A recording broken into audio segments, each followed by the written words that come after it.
I think that infidelity often leads you to a revelation of how much power you actually wield in this world, and that the power you actually have is in your Veronica. So what about your experience with infidelity? Have you ever played a role in infidelity, and which role or roles were they? And how do you think that they affected you? So my situation was kind of complex because I was at first the, doting wife that found out that her husband was cheating. And for me, I was absolutely heartbroken. And he actually wanted to reconcile the marriage. He was so persistent in stopping his behaviors and doing all of these little things for me. Just being like this person I really hadn't known in a long time. And by that point, mentally, I was just gone. Yep. And I basically decided to start a relationship with someone who was actually 17 years older than me. I had never even really dated anyone older. How old were you at the time of you engaging in this relationship? I was 24.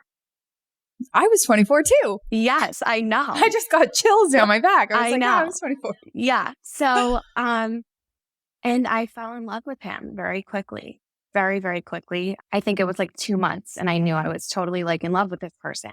I actually, I really experienced it in that exact situation from both sides, which opened my eyes up to things I can't even explain to you. It really like shows you the human experience and what life is like. I think that when infidelity struck, it almost taught me more about how human I actually was and how susceptible I am to the entirety of the human person, right? Like not just feelings, not just logic, not just this, but like when all of the rules kind of go out the window, what am I left with? Mm-hmm. And is what I'm left with still of value? And I think yes. Like I think that there are parts in our stories that we're not super proud of, but that doesn't eliminate the worth and value that we have as an individual. Yes, totally. I think it's pretty cool. I do too. And, it really did open my eyes to things. And I'm the type of person, I know you are as well, Chelsea, where like when something happens, we want to like understand it. Oh yeah. We're like, let's research this. Let's figure this out. And so I think for me anyways, it showed me how to do that. It showed me what cheating was, what infidelity was, what it was like to be on the other foot, what it was like to be judged by all these people, what it was like to see someone's heart get broken and know that, I kind of did that a little bit. So yeah, like it really opened my eyes to be like, I don't know, it took me back down to earth. Yes, absolutely. One of the videos that you had created that I think probably had such a relatable feeling for most people was you had said that the worst heartbreak you experienced was the first person you fell in love with after the marriage. Can you expand on that a little bit? Yeah. So that was, I honestly and truly believe that was the first time I ever really like loved somebody and I didn't feel like I was forced to love them. Not that I didn't love my ex-husband, I did, but it was a little bit forced. I never got to sit down and say, is this who I want to spend my life with? Is this what I want? And for the first time in my life, I got to choose someone. And I really liked him and he liked me and we're like the same person. And it was just all of these things I had never experienced before. And so having that was so amazing that when it ended, it was like, it was hard. It was really, really hard for me.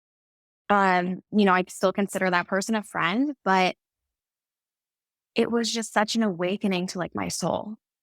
So I think that that's why when it ended, it was like, oh, like right to the gut, Yeah, I think that infidelity often leads everyone, regardless of what role you play. Yeah. It leads you to a revelation of how much power you actually wield in this world. Yeah. And that the power you actually have is in your choices. And that's it. Like, you don't get to control what anybody else does. You don't control whether somebody breaks your heart. But like, you actually have the power to choose for yourself who you give love to and who you receive love from.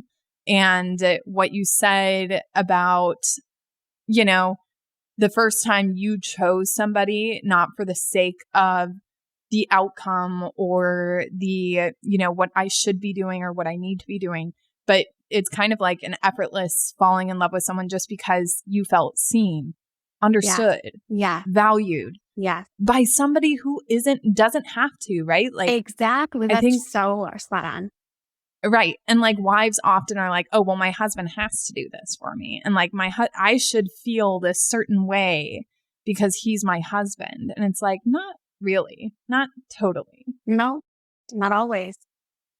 Can you elaborate a little bit more on how you got to a place where you fell in love with somebody who wasn't your husband?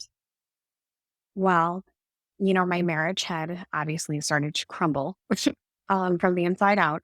And in my opinion, I knew at that moment that there was no repairing the marriage. I know that my partner believed that there was, you know, a chance to repair it. But from my standpoint, there was no way to repair the marriage. And I didn't actually try to seek out an affair. I wasn't like, oh, not that I just think anyone does, but I was like, I am shocked that people do, because that's a calculated experience that I couldn't really wrap my head around. I want to be able to wrap my head around it. But yes, you're right. Like, I think that a lot of each affair is different, right? Yeah. Circumstance. Oh, for sure. But yes, so you didn't seek out the affair. No, it was one of those things that kind of happened. And I was, you know, in a place where I really wasn't even speaking to my husband, you know, really besides day to day. Like I didn't hate him, but I was severely like in a not good place where I didn't even want to really look at him.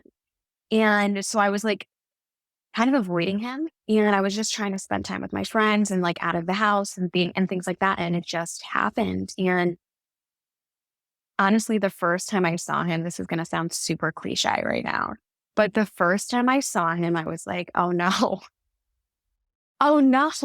And then within 3 weeks, I remember pulling up to my best friend's house and I said, Dee, I think I'm in love with someone and I'm married. I'm not in love with my husband. And she said, I know, Veronica. And I'm like, because I mean, I have been kind of telling my sister and my best friend, but she, you know, she was like, oh, I know you're in love. I know you are. I can see it all over your face. Yeah. So I don't think it was hard for my husband to know either. I think everybody knew. What did you learn from that about yourself, where you kind of have these moments now where you check in and you're like, okay, like, I know how I'm feeling in this relationship, and therefore I know that I can control whether it happens or it doesn't happen again. Like, what things did you learn about yourself? I think for me, I learned that I had to have a little more compassion with people going through some things. You know, it went from me having all of these feelings about what had happened to me to then me turning into the exact same thing that I was mad at. So it was kind of like this refreshing moment a little bit. And then I also learned that marriage is not something that I feel like I should be trapped in. And I know I felt that way. You know, otherwise I wouldn't have been in the place that I was. And I felt like just because I was married, I couldn't get out of the situation. Like, this was where I was and I didn't know what to do. I didn't know where to turn. I was like, the walls were caving in. And once I realized that that's not how a relationship has to feel. Marriage doesn't have to feel like that. You know, it actually opened my eyes and it's given me like a little bit of peace too, because I know that even though like my first marriage didn't work out and that relationship didn't work out and that didn't work out and whatever, I still have a future and it can be whatever I want. Yes. And that's what's amazing. Isn't that like the best? It's so amazing. Yes. It's exciting.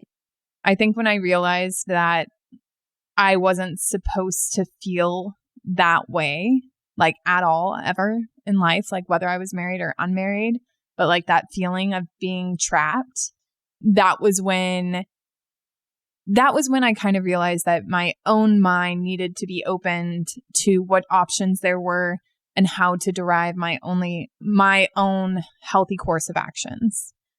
And so like, I remember the moment I checked out of my marriage, my first marriage, and I remember it clearly because I sat back and I said, well, I guess this is my life for the end of all time.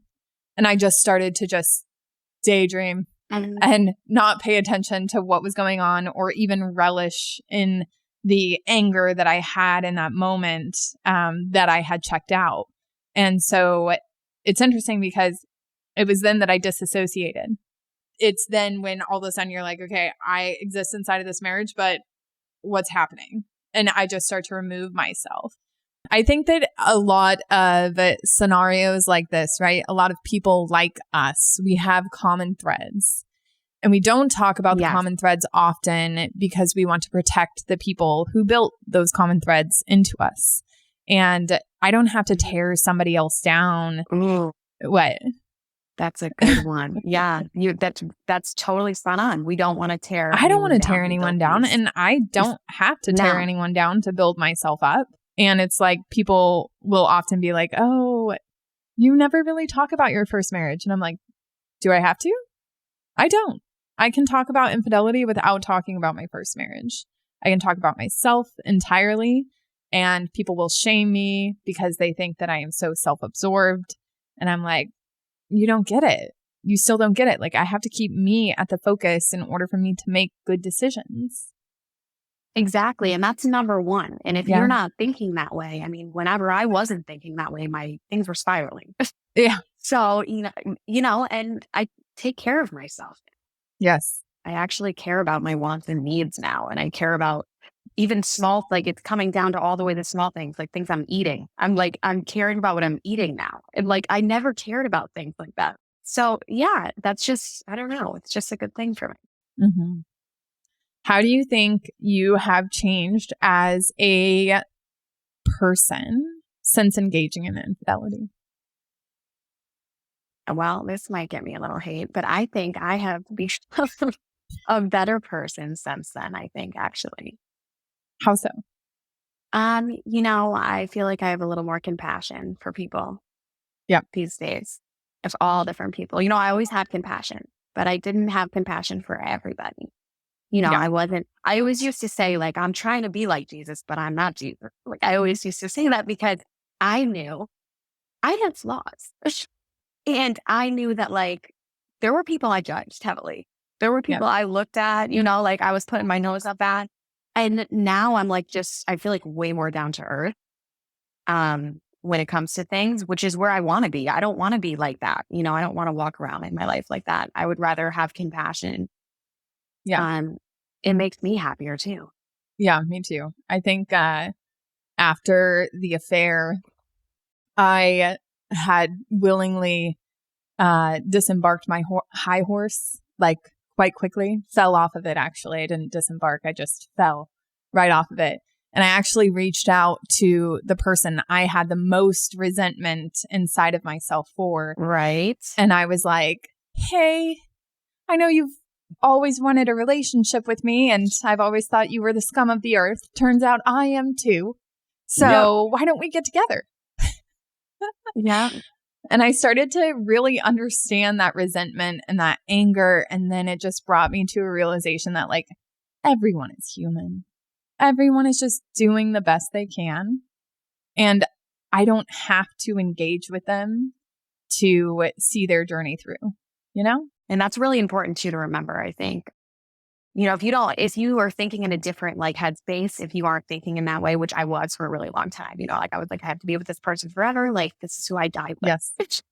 Yes. And like so when the realization comes that that's not actually true, if you have your whole basis in your life that person is your life and this is your life and this is what it's going to be, and then you have to move on in your life without that person, that can be like really heavy. I think that it is equivalent to grieving a version of yourself. Yes. If you are the other woman in your relationship and you love this podcast, you would love the Other Women community. The Other Women community is a membership program designed to help other women just like you reclaim their relationship with themselves and heal from their affair. We provide a safe and supportive environment for you to open up and talk about your experiences. We give you the tools and resources you need to grow into an authentic, empowered individual. If you're ready to take the next step in your healing journey, head on over to theotherwomanandthewife.com/community to learn more about the membership and all it has to offer. Yes. Right? It's not just losing that person. It's actually losing the person you were when you were with that person. Yeah.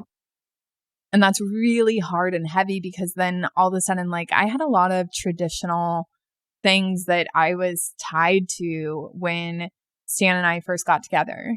And as our relationship has progressed, right, I've really had to put some of that shit down and be like, is this important to me? Or is this something that I was told that needs to be important to me?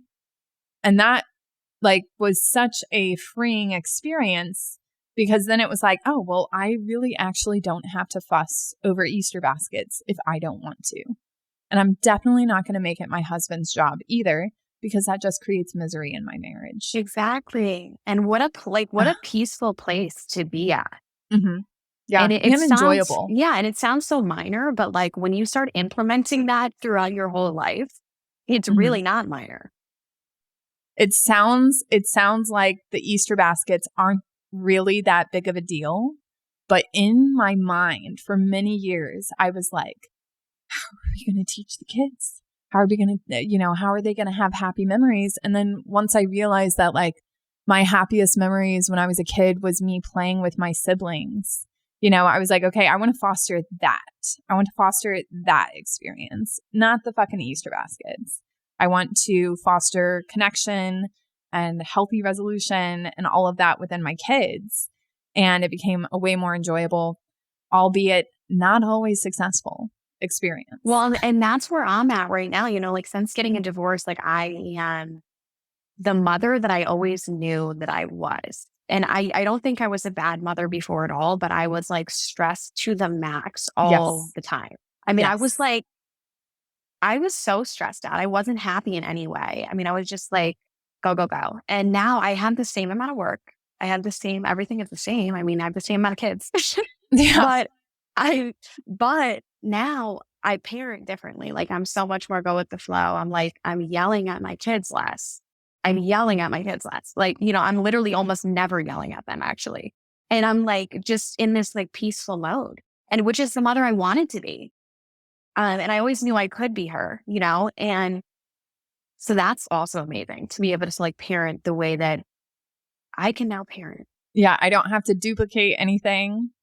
I can lead my own choices and I can do what is in both of our best interests. I think often mothers will be like, oh, I can't divorce because then my child's going to be in a broken home. And it's like, actually, if you were to prioritize your own health and happiness, your children would be better off for it.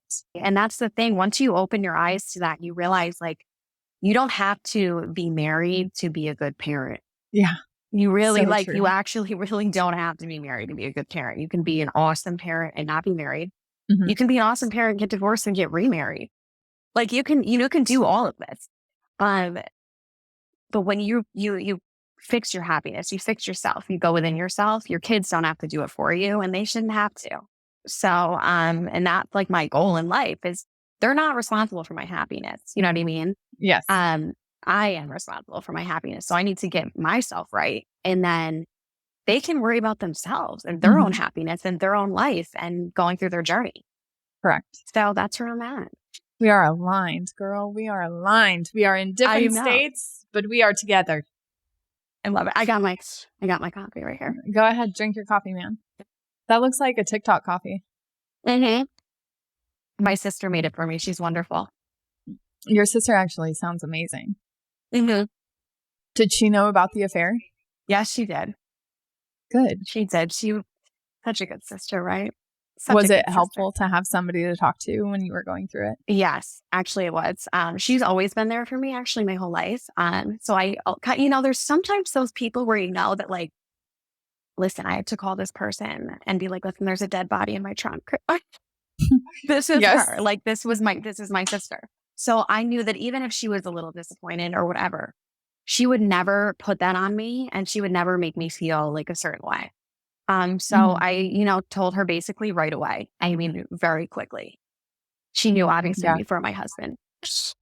Um, yeah, and she was just there for me all the way, and she still is. So I'm lucky to have her. that's good. Yeah, You are lucky to have her. I yeah. know a lot of people who go through infidelity and they legit have no one, and almost like their family members turn against them, which then leads them to a place of understanding why people actually love them, which is really hard, I think, for a people pleaser to it's sobering, right? It's like, this person loved me because I was this way.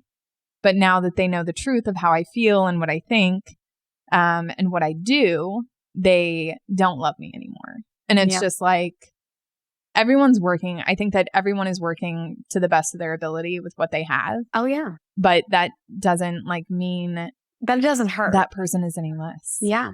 Oh, it definitely hurts. It definitely hurts fucking big hurts. time. Yeah. I had that in my Yeah. family, so I was happy to be able to lean on her because a lot of people, I'm sure they are not happy when they hear that news. Um, Whether you tell them or someone else that they're not happy about that. Which is like, this is what I don't understand. If it is not your relationship and it's mine, Yes. why do you care? Exactly.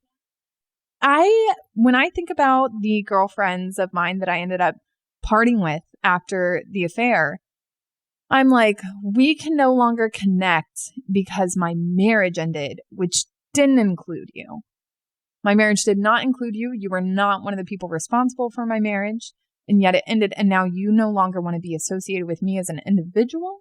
What does that say? That you're more interested in the longevity of a marriage that wasn't working for somebody who was inside of it? I actually made a TikTok the one day and it said oh, you don't want to be friends with me now that I'm not the Tahoe driving, suburban perfect wife. Yeah. Now you don't want to be friends with me. Okay. So were we friends? That's Right. the question, because none of that was who I was. I mean, I am who I am. Right.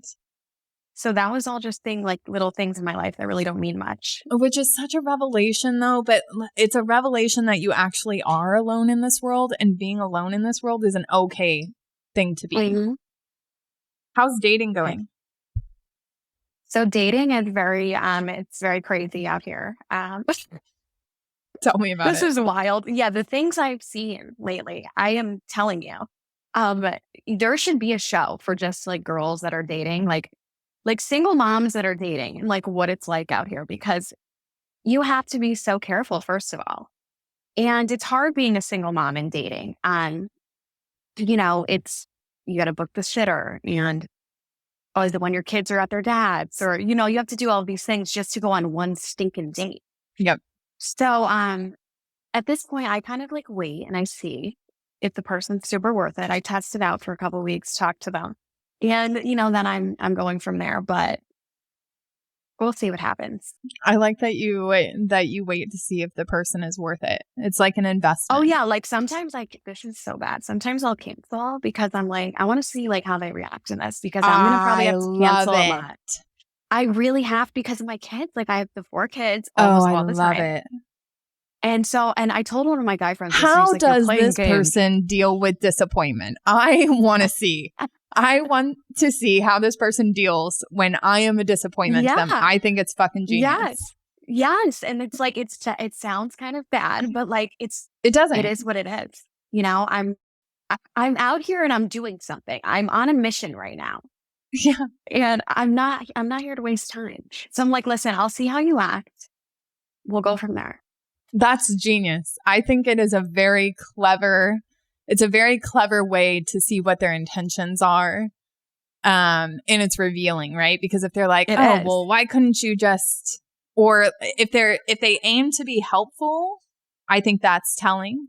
If they aim to be a contrarian, I think that's telling.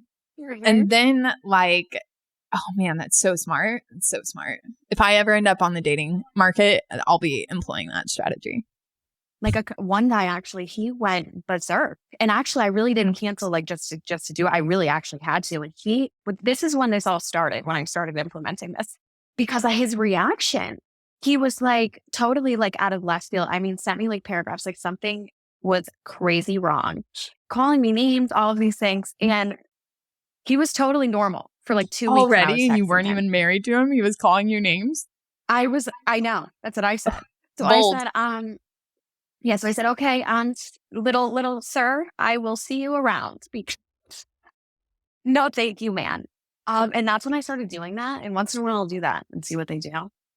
I think it's awesome because it also shows that you can discern when to walk away.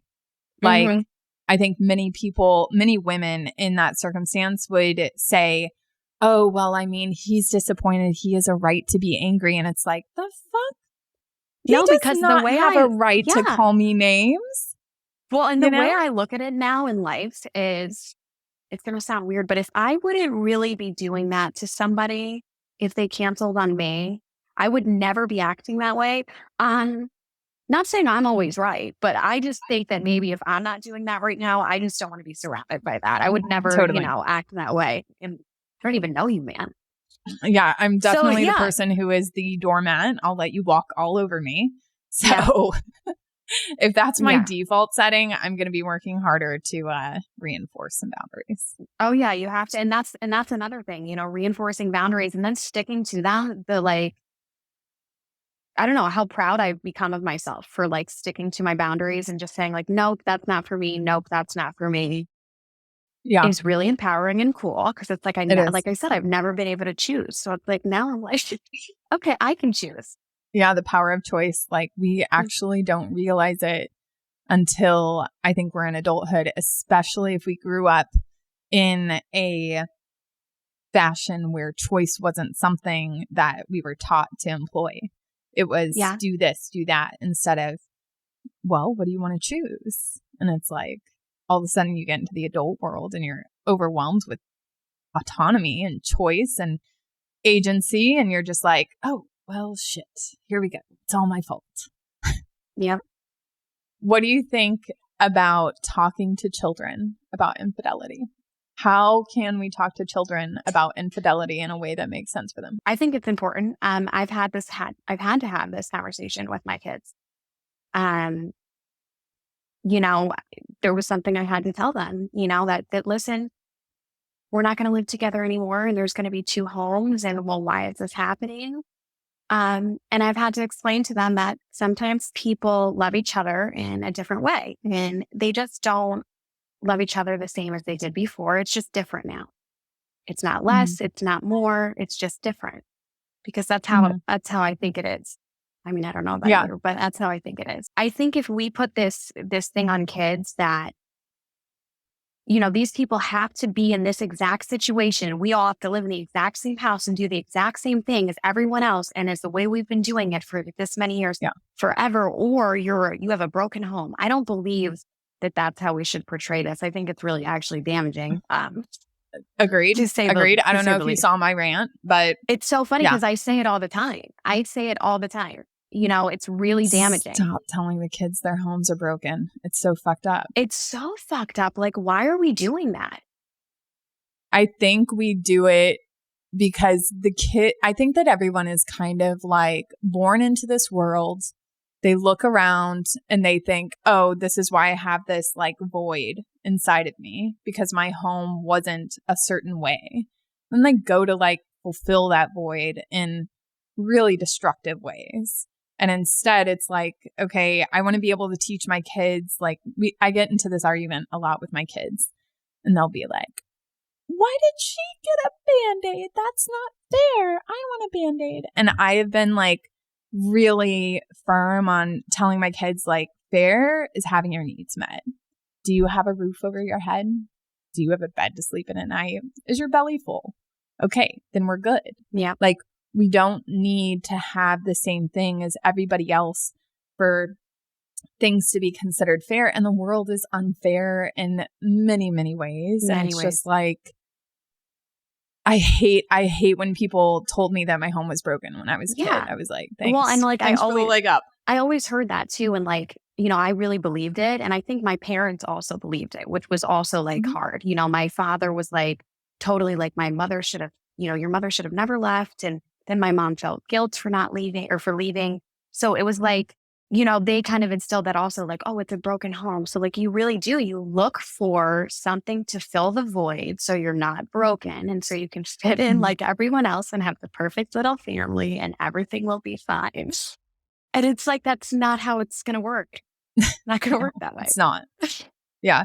And it's not like you can go backwards. It's not like you can be like, oh, okay, like let's hop in the time machine and let's have the parents get it right. Like, Yeah, no, there's no option like for that. totally. Oh, I had asked your opinion about kids and sleepovers. Yes. Yeah. So I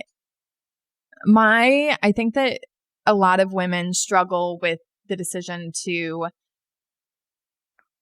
give their children an experience that they had and also protect their child given the knowledge that they have now. How do you weigh your decision-making process when you do that? Because for me, that's what the sleepover is about. How do I give my child the experience that will be a good memory for them to have? And how do I also protect them? How do So, you do it? yeah. So for me, that's actually a huge struggle. So being, a survivor of sexual abuse as a child, and then, you grow up and you become a mom or a parent, um, you're always second guessing your choices. Am I doing this out of fear from my experiences, or am I doing this out of what I know, what I've learned that other people may not Mhm. know, or am I doing this out of safety? So there's like three different sectors there. And I struggle with this often because, I don't want to say a helicopter mom. I'm very go with the flow. But when it comes to people caring for my children, I'm very careful. Um, and so, yeah, I've struggled with that often. And the way that I've kind of been able to like decipher that with my children and with myself is I basically tell my children, with age comes responsibility. So, at 16 years old, you will be old enough to go and get a permit and drive a car. At Mhm. 17, you can get your license, things like this.